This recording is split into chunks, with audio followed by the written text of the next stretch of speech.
सुरेंद्र सिंह राजपूत जी, लेकिन बड़ा सवाल यह है कांग्रेस से सारे दल एक दूरी भी बनाकर रखना चाहते हैं। आप देखिए शरद पवार उधर बैठे हुए महाराष्ट्र में, उनकी ओर से कुछ देर पहले का बयान है कि महाविकास अघाड़ी 24 तक रहेगा नहीं, अभी बता नहीं सकते हैं। वहीं दूसरी तरफ नीतीश कुमार ममता बनर्जी से मुलाकात करने, वो कहती है बिहार में चलिए, वहां पर बैठकें होंगी। उत्तर प्रदेश में अखिलेश जी ने पहले ही नमस्ते कर दिया आप लोगों को। तो कांग्रेस पार्टी इस विपक्षी मोर्चे में कहां पर खड़ी है सुरेंद्र जी? चित्रा जी, हमें तो सबसे पहले एक चीज कहनी होती है कि ये भारतीय जनता पार्टी और उनके साथी लोग परेशान क्यों हो रहे हैं, आज की डेट में अभी से व्यंग्यात्मक बातें क्यों कर रहे हैं, समझ से बाहर है। हम तो आपको बताएं कि कोई भी शख्स ऐसा हमको नहीं मिला जो लगभग 150 नेता कर्नाटक के भारतीय जनता पार्टी के भाग करके 90% आ गए कांग्रेस में और बाकी 10% चले गए जेडीएस में।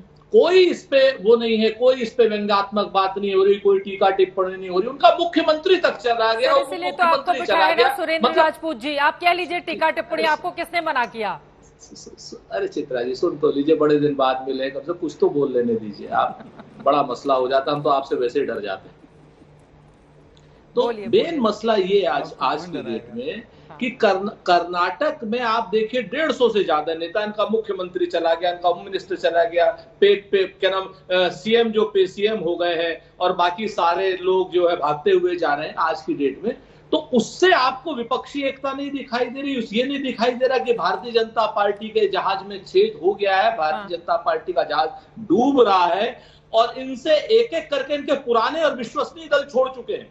अकाली दल इनको छोड़ चुका है, जनता दल यूनाइटेड इनको छोड़ चुका है, शिवसेना इनको छोड़ चुकी है। जो उद्धव साहब की ये लोग बातें करते नहीं थकते थे, बाला साहब की बातें नहीं करते थकते थे।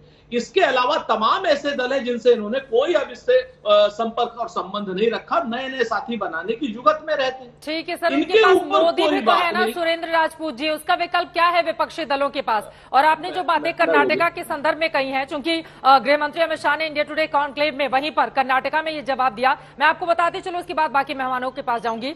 उनकी ओर से कहा गया है कि कम से कम कांग्रेस को ये तो भरोसा है कि अकेले अपने बलबूते वो नहीं जीत रही है, इसीलिए बीजेपी के नेताओं को शामिल करवाया जा रहा है। ये उनका जवाब था, इस पे आप टिप्पणी कर दीजिए, फिर बाकी मेहमानों के पास।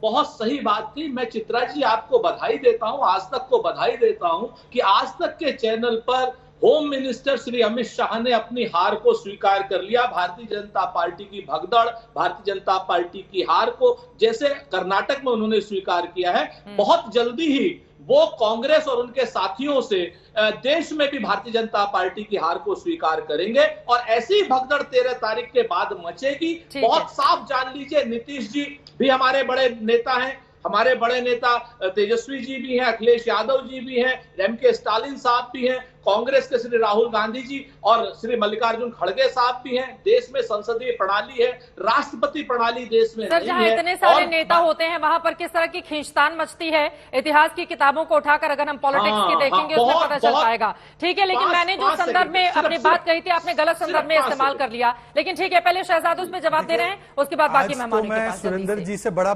प्रसन्न हूं कि दो बातें इन्होंने स्वीकार की, लेकिन कर्नाटका के लिए मुश्किल है तो वो बता रहे हैं ना, और कह रहे हैं कर्नाटका ही एक रोड मैप तय करेगा। चित्रा जी, आज 5 बजे दंगल पर लोकतंत्र जीवित है ये घोषित हो गया, ये बताकर कि ये इनके पास चांस है। अगर कोई लोकतंत्र मृतक होता तो सुरेंद्र जी तो बोलते कि हम हारने वाले हैं, पर उनको आशा उम्मीद है कि हम जीत सकते हैं। इसका मतलब कि लोकतंत्र तो फलता फूलता जा रहा है। ये तो बहुत बड़ी पुष्टि कर दी कांग्रेस के अधिकृत प्रवक्ता ने। दूसरी बात उन्होंने पुष्टि कर दी कि ये जिनको कहते थे 40% सरकार, 40% सरकार, इन्होंने कहा 150 में से 140 हमारे पास आ गए।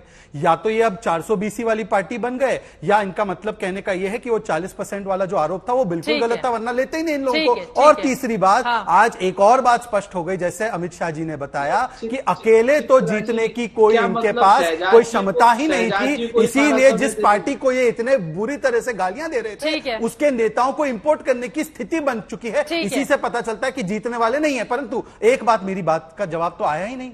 अरे भाई, शरद पवार जी क्या कह रहे हैं ये एकता के पूरे चक्कर में, आप उसके ऊपर तो टिप्पणी नहीं कर पा रहे। ठीक है, ठीक है।